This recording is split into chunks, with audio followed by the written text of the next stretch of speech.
Assalamualaikum warahmatullahi wabarakatuh. Jumpa lagi dengan saya Fridi Sudaryanto seperti biasa di kasus Jalan Cagak Subang.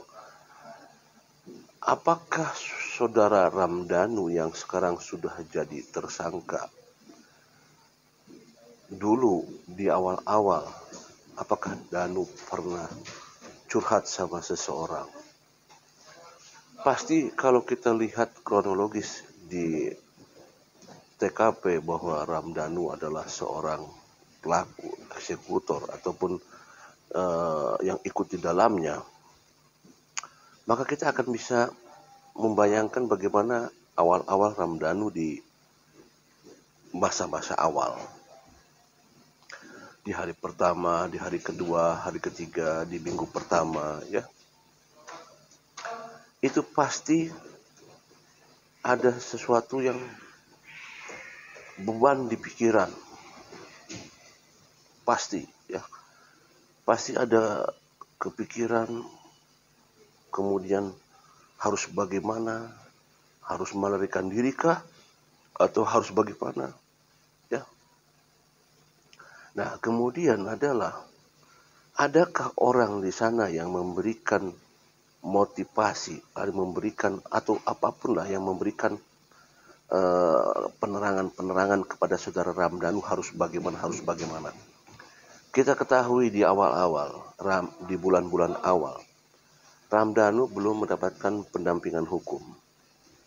Masih seputar dia masih orang-orang tertentu saja yang mendekati Ramdhanu. Tetapi justru disitulah siapa orang-orang yang dekat dengan Ramdhanu di sana. Ya, ini juga menjadikan pemikiran buat kita. Di awal-awal siapa yang dekat dengan saudara Ramdhanu? Bisa jadi orang-orang yang dekat dengan Ramdhanu adalah orang-orang yang satu, adalah orang-orang yang coba pengen mengetahui siapa sih sebenarnya pelakunya. Kalau lihat dari kronologis ini, berarti kan cuma ada Ramdhanu, Pak Yosep, Ibu Mimin, Abi dan Ariki yang mengetahui mereka semua di sana. Apalagi di akhir rekonstruksi, Pak Yosep telah mengatakan awas ulah bebe jasa saha, awas jangan bilang sama siapa-siapa. Nah, tentunya ini menjadikan apakah dalam proses awal-awal hari, bulan, minggu, apakah Ramdhanu terus dalam pengawasan Pak Yosep? Ada pertanyaannya, apakah Ramdhanu di awal-awal pernah punya kebingungan sehingga dia melakukan curhat sama seseorang? Ya, pasti dibayangkan betapa bingungnya Ramdhanu. Bayangkan kalau Ramdhanu ada di sana. Kalau mereka, misalnya sekali ini kalau ceritanya benar apa yang disampaikan oleh Ramdhanu. Kalau ke Pak Yosep, Ibu Mimin, Abi dan Arigi, katakanlah mereka semua ada satu sama lain, ada saling memberikan informasi. Karena mereka satu rumah. Sedangkan Ramdhanu sendiri yang tidak punya siapa-siapa.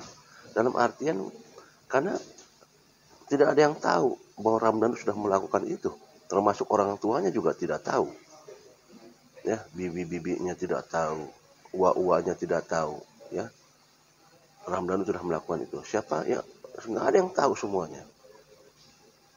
Bisa dibayangkan kebingungan saudara Ramdhanu pada saat itu karena dia cuma sendiri.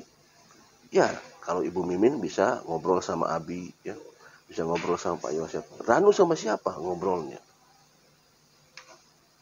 Ya, akan bisa dibayangkan akan ada kebingungan dari saudara Ramdhanu. Harus bagaimana, kemudian harus melakukan apa, kepada siapa. Dan pasti bisa dipastikan pada saat Ramdhanu kebingungan, dia minggu-minggu pertama membayangkan ya kedua korban sudah tiada, kemudian harus bagaimana selanjutnya, tentang keamanan dirinya, Ya, apakah dia akan ditangkap apa tidak, itu pasti confused, kebingungan. Nah, pada saat kebingungan begitu, apakah Ramdhanu pernah curhat sama seseorang, orang yang mungkin dipercaya oleh saudara Ramdhanu, curhat masalah kejadian ini? Apakah pernah Ramdhanu curhat seperti itu kepada seseorang yang mungkin belum terekspos di media selama ini? Apakah curhatnya adalah curhatan masalah kejadian? Apakah pernah seperti itu? Dan adakah orang yang diajak bicara oleh saudara Ramdhanu? Ya, inilah yang kita bayangkan. Ada kemungkinan Ramdhanu curhat sama seseorang diakibatkan karena Ramdhanu merasa kebingungan, merasa kesepian, merasakan ketakutan, kekhawatiran karena dia telah melakukan suatu hal yang jelas-jelas itu hal yang mungkin saja bisa di luar nalarnya karena memang dia tidak punya histori sebagai pelaku pembunuhan. Nah, justru itulah sebenarnya ini yang menjadikan pemikiran buat kita bahwa mungkin sekali lagi Ramdhanu curhat sama seseorang. Dan seseorang ini bisa saja belum bisa mengungkapkan apa yang disampaikan oleh Ramdhanu sehubungan mungkin curhatan Ramdhanu belum ke arah-arah yang krusial sehingga itu terus dipendam oleh orang yang mungkin bicara atau curhat dan Ramdhanu kepada yang bersangkutan. Nah, siapakah orang tersebut? Tentulah ini menjadikan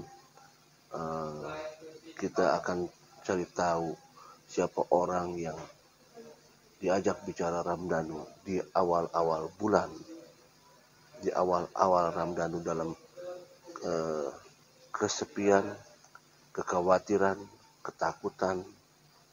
Siapa orang yang diajak bicara oleh Ramdhanu? Sayang sekali sebenarnya, sayang sekali. Andaikan pada saat itu Ramdhanu bisa dikorek lebih jauh, tapi kita tahu bahwa Ramdhanu memang susah untuk bisa terbuka karena dikhawatirkan ada ancaman, barangkali ada informasi yang disampaikan untuk tidak boleh bicara keluar. Mungkin ketakutan itu yang ada di diri Ramdhanu. Sekali lagi, karena tidak ada curhatan saudara Ramdhanu. Datang ke rumah tidak ada orang yang tahu harus kepada siapa dia curhat. Tentunya dia akan curhat kepada orang yang dipercaya, orang yang punya kapasitas sebagai pengayom. Ya mungkin saja curhatan Ramdhanu datang kepada siapa karena belum ada dulu pendampingan hukum. Ada kemungkinan Ramdhanu curhat kepada pejabat atau kepada anggota kepolisian. Bisa saja karena mungkin merasa aman kalau dia bicara kepada anggota kepolisian yang mungkin yang dipercaya orangnya. Mungkinkah itu? Assalamualaikum warahmatullahi wabarakatuh.